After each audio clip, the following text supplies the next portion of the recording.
Hello, hello. So today I'm going to be talking about something a little different, something a little interesting, but friction and how that applies to us, but more so in specifically how it applies to a certain organism, and also its comparison and truly how that kind of applies to nanotechnology as well.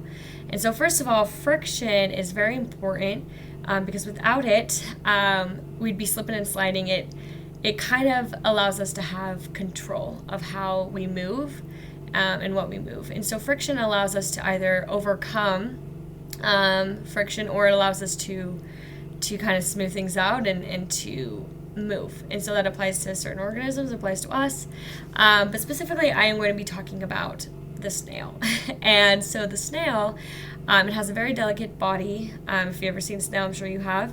Very smooth, soft, things like that. But the snail isn't moving through very, delicate, soft, terrains. It's usually very jagged. There's rocks, things it's got to go through. Sometimes because of our lack, it's going over metal pieces, blades, shards, things like that, that could really be harmful to a slugs body or a snail.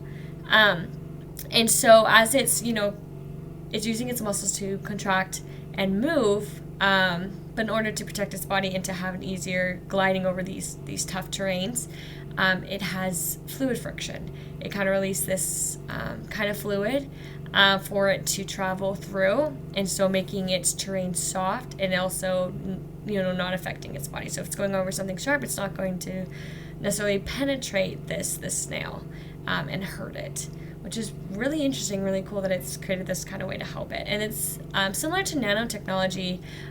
When things are on a smaller scale, that friction almost becomes non-existent. And so there's not much to fight against. So if you're on that nanoscale, it's making that friction, it's almost like that fluid friction where it's super smooth and carries very across, which is really cool to think about, that you're having kind of this sturdy substance that isn't, being affected by this friction, by anything that's going to restrict it, which is why its use in technology is really cool as well, because it allows for an easier, passage, easier glide for whatever you're trying to protect and not damage, which is what a slug was doing as well.